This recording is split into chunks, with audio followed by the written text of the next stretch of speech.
देखिए भी इससे पहले की वीडियो में मैंने आपको पिछले परीक्षाओं में आए हुए कुछ प्रश्नों को सॉल्व कराया था और उसी क्रम में देखिए ये मैं आज एक नया वीडियो लेकर आया हूँ। देखिए इससे पहले मैं बताऊंगा आपको कि जो कांस्टेबल भर्ती की परीक्षा का पेपर आएगा उसमें ज़्यादा कठिन प्रश्नों की संभावना कम रहेगी। हालांकि मैथमेटिक्स में जो है 50-60% जो है सिंपल ही आएंगे। बाकी उसके ऊपर जो 30-40-50% जो बचेगा उसमें थोड़ा टफनेस बढ़ा दी जाएगी। तो मेरा विचार यही रहेगा कि जो बच्चे मैथमेटिक्स में ज़्यादा कमज़ोर हैं वो लोग उन कठिन सवालों को छोड़कर उन सरल सवालों पर ज़्यादा फोकस करें। उसके पीछे लॉजिक सीधा सीधा माइनस मार्किंग लगी हुई है। आपको आता है नहीं और उसके बाद आपने ज़्यादा प्रयास किया उन प्रश्नों को सॉल्व करने के लिए, तो आपका जो है समय भी जाएगा और माइनस मार्किंग में हो सकता है मार्किंग भी घट जाए। चलिए आगे बढ़ते हैं। एक दुकानदार 1 किलोग्राम चाय के क्रय मूल्य के बराबर 950 ग्राम चाय बेचता है, उसका लाभ प्रतिशत बताएं। देखिए प्रश्न को सीधा सीधा, 1 किलोग्राम कितना होता है? 1000 ग्राम। और बेचता कितना है? 950 ग्राम। ठीक है। तो कहीं ना कहीं कितनी चाय की पत्ती बचाता है? 50 ग्राम बचाता है। कितने में बचाता है? 950 ग्राम। बेची कितनी है? विक्रय मूल्य से निकालें, विक्रय से। कितनी बेची? 950 ग्राम बेची और 50 ग्राम बचाई। तो 50 ग्राम कितने में बचाई है? 950 में। प्रतिशत निकाल लीजिए, आपका आंसर आ जाएगा। काट देंगे इसको, 0 0 और 5 से काटेंगे 19 आएगा, 5 50 10, तो आ जाएगा आपका 100/19। ये आ जाएगा आपका 19×95, 5 सही, 5/19 प्रतिशत का लाभ वो लाभ कमाता है। ठीक है, आगे चलते हैं। ये अगला प्रश्न है, 2.50 रुपये यानी ₹2.50 प्रति पेंसिल की दर से पेंसिलें बेचने पर विनोद को ₹110 का लाभ होता है तथा 1.75 रुपये की दर से बेचने पर 55 रुपये की हानि होती है। विनोद के पास कितनी पेंसिलें थी? देखिए इस तरीके का यदि कोई प्रश्न आता है तो इसमें आप लोग गैप निकाला करें, बीच की दूरी मान लीजिए यहाँ पर वो बराबर पर था, इधर लाभ जा रहा है और इधर की तरफ हानि जा रही है। ठीक है। अभी क्या है कि वो 2.50 रुपये की दर से जब बेचता है तो उसको 110 रुपये का लाभ हुआ यहाँ से।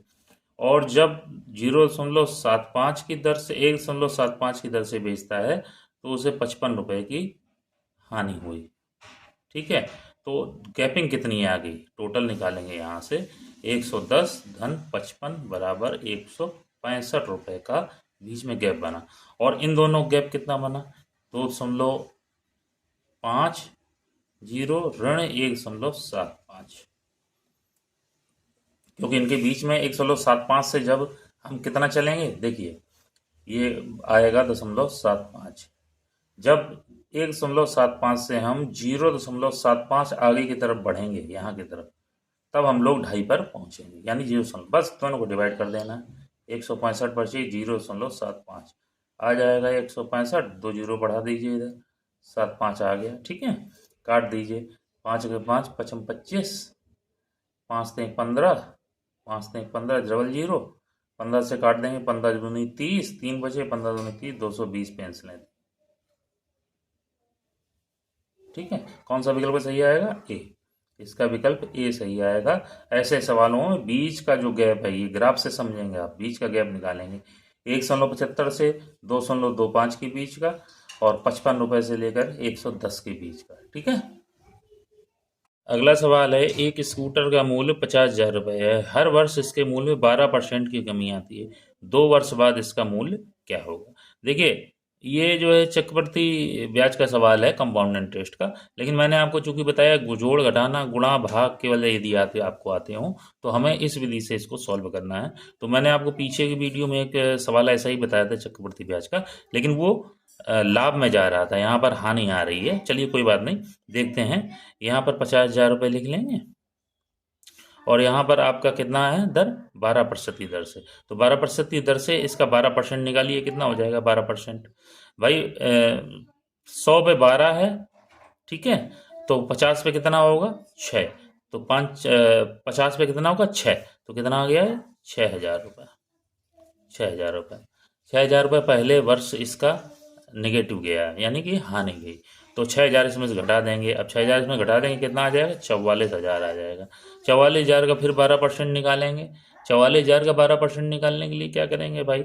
सीधी सीधी बात, मैंने आपको क्या बताया था, यदि आपको कुछ नहीं समझ में आ रहा है तो 2 अंकों का दशमलव लगा के 12 गुणा कर दें, तो क्या होगा? 440 बचा। 2 अंकों का दशमलव लगा दिया, गुणा 12 कर दिया। 0 5 4 48 4 52, 5280 रुपये। कितना आया? 5280 रुपये। अब 44,000 में हम 5280 रुपये घटाएंगे। कितने घटाएंगे? 5280 रुपये घटाएंगे। 44,000 माइनस 5280 रुपये। 0 10 में 8 बचा 2, इधर से उधार लिया तो 9 में 7, इधर से उधार लिया 3, बचा 8 और इधर बचा 3।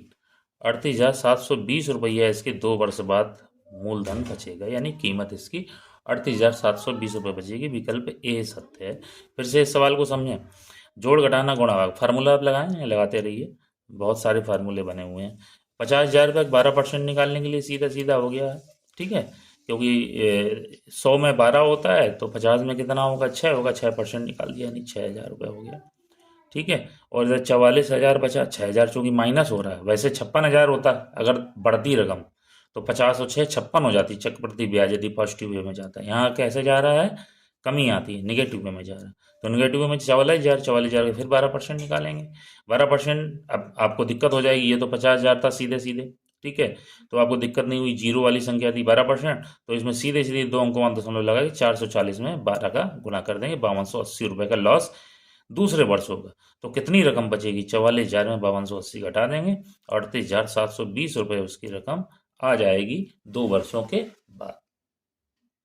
अगला सवाल दिया हुआ है, ए, बी तथा सी की औसत आयु 25 वर्ष है। यदि ए तथा बी की औसत आयु 28 वर्ष हो तो सी की आयु क्या होगी? विकल्प दिए हुए हैं, देखिए सॉल्यूशन। ये औसत का सवाल है। ए, बी, सी, इन तीनों की औसत आयु कितनी दी गई है? 25 वर्ष। तो सीधा सीधा जब आपको पास ऐसा सवाल आया करो, 3 लोग हैं तो 25 गुणा 3 हो जाएगा, यानी 75 वर्ष।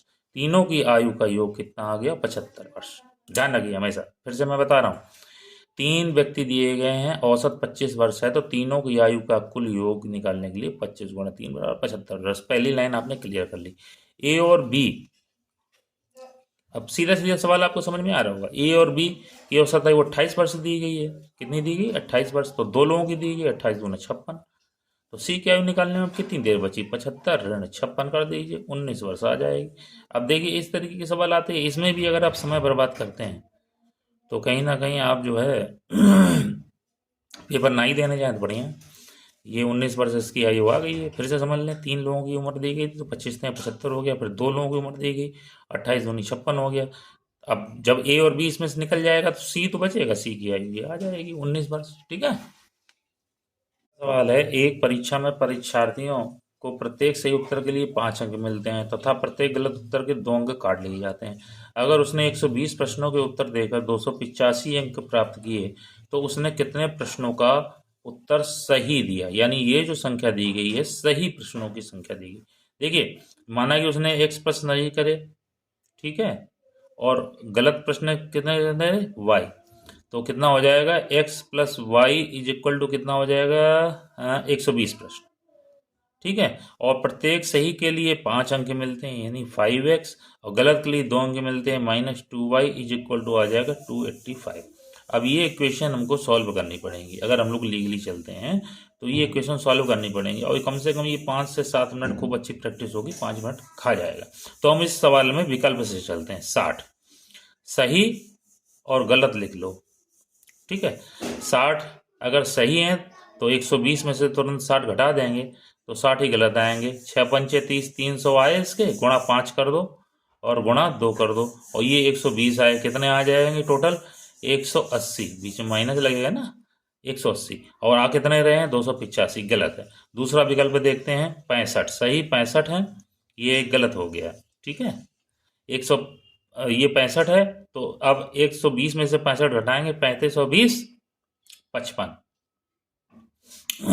ठीक है। अब इसमें कितने गुणा होगा? 5 में। इसमें कितने गुणा होगा? 2 का। 55 55 2 5 30 2 32, और इसमें 55 दूना 110। कितना आ रहा? 325 में से 110 गए, 315 और 215। आना कितना चाहिए? 285। ये वाला भी गलत हो गया। ठीक है, अब तीसरे ऑप्शन पर चलते हैं। 75 सही 75, तो गलत कितने बचे? 25 और 20 45। ठीक है, इसमें कितने गुणा होगा 5 का? इसमें कितने गुणा होगा 2 का? 75 पंचे 55 2, 5 सत्ते 35, 2 37 और ऋण 45 गुना 90। ये कितना बचा है भाई आपका? 285 285 बचेगा। ये 285 आ गया, यानी सी नंबर तीसरा विकल्प हमारा सत्य है। हमारे ख्याल से बहुत ज़्यादा 1 मिनट लगा होगा इसमें, या हो सकता है उससे भी कम समय लगा हो। तो अगर ऐसा सवाल कोई आ रहा है तो हम जो लीगल प्रोसेस है इसका, उस प्रोसेस से चलने के बजाय ऑप्शनल अगर चलते हैं तो कहीं ना कहीं हमारा आंसर निकलने में जल्दी होगी और हमारा समय बचेगा। ठीक है, अगला सवाल न्यूमेरिक एबिलिटी का है। देखिए 589 प्लस 187 का होल स्क्वायर, 589 माइनस 187 का होल स्क्वायर अपन 589 इंटू 187 दिया। आपने सबने फार्मूला पढ़े होंगे, एक्स प्लस वाई का whole square x square plus 2xy plus y square. और क्या पढ़ा है? एक्स माइनस वाई का whole square is equal to x square minus 2xy plus y square. हाँ, अगर ये दोनों जोड़ने पर आते हैं, ये दोनों जोड़ने पर आते हैं तो आ जाएगा कि इसकी वैल्यू यदि प्लस में है तो इसकी वैल्यू आ जाएगी 2 bracket x square plus y square. और यदि इसकी वैल्यू ऋण में आती है तो इसकी वैल्यू आ जाएगी 4xy। ध्यान रखना कितनी आ जाएगी? 4xy। तो सेम यही यहाँ वैल्यू माइनस में आ रही है, तो यहाँ पर वैल्यू हम लोग निकालेंगे 4x की जगह रखेंगे 589 और y की जगह रखेंगे 187 अपॉन नीचे तो 589 इंटू 187 था ही, तो ये कट गया, ये कट गया, बराबर 4 आ गया। आंसर आपका पहला विकल्प ए सत्य है। फिर से समझेंगे, फार्मूले वही हैं, एक्स प्लस वाई का whole square x square plus 2xy plus y square, x minus y का whole square x square minus 2xy plus y square. अगर ये दोनों प्लस करे जाते हैं, जोड़े जाते हैं, तो 2x square plus y square आएगा, और यदि दोनों माइनस करे जाते हैं तो 4xy आएगा। ये हमेशा ध्यान रखें, और यदि इतना ध्यान रखेंगे तो आपका बहुत सारा कैलकुलेशन और समय भी बचेगा। ठीक है, तो 4xy आ जाएगा, तो नीचे xy दिया हुआ था, xy से xy कट जाएगा, 4 इसका आंसर आ जाएगा। एक नाव धारा की दिशा में 8 किलोमीटर की दूरी 1 घंटे में तय करती है तथा धारा के विपरीत 2 किलोमीटर की दूरी 1 घंटे में तय करती है। धारा की गति क्या है? देखिए ट्रेडिशनल मेथड, नाव x km पर आवर और धारा y km पर आवर, तो क्या हो जाएगा? x प्लस वाई, यानी कि धारा की दिशा, धारा की दिशा दोनों की जो स्पीड है वो ऐड होगी। में तो क्या हो जाएगा? 8/1 चाल, 8/1। क्यों? दूरी बराबर समय, चाल बराबर दूरी बटे समय। चाल ही तो मानी थी हमने, तो दूरी बटे समय। अब पुनः आते हैं धारा के विपरीत, यानी धारा के विपरीत, यानी कि दोनों की स्पीड माइनस हो जाएंगी। कितना आया? 2/1। ये तो सीधा 8 आ गया, ये सीधा 2 आ गया। अब जब ये दोनों समीकरण, मैंने कई बार बताया है आपको कि दोनों ऐसी इक्वेशन आ जाए x plus y x minus y, तो सीधा सीधा इन दोनों को जोड़ करके और बटे 2 कर देते हैं, तो x की वैल्यू क्या आ जाएगी? 8 धन 2/2 बराबर 10/2 बराबर 5, यानी कि नाव की गति आ गई 5 किलोमीटर प्रति घंटा। अब देखो इस इक्वेशन से x की जगह 5 रखेंगे और y की जगह कितना रखेंगे? y बराबर 8, तो y कितना आ गया? 8 ऋण 5 बराबर 3 किलोमीटर प्रति घंटा। ज़्यादा देर का सवाल नहीं है। सी नंबर विकल्प इसमें सही आ रहा है। फिर देखें, यहाँ ध्यान देने वाली बात ये है कि जब धारा की दिशा में होगी तो दोनों की गतियाँ जुड़ेंगी, दोनों की चालें जुड़ेंगी, नाव और नदी।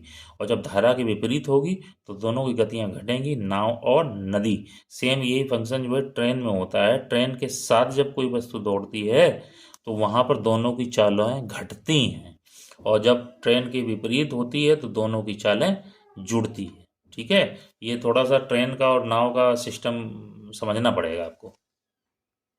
नेक्स्ट जो आपका सवाल है 360 मीटर लंबी रेलगाड़ी अपने समान लंबाई वाले प्लेटफॉर्म को पार करने में 36 सेकंड लेती है। रेलगाड़ी की गति क्या है? ध्यान रखिए, रेलगाड़ी के सवाल देखिए आ गया है।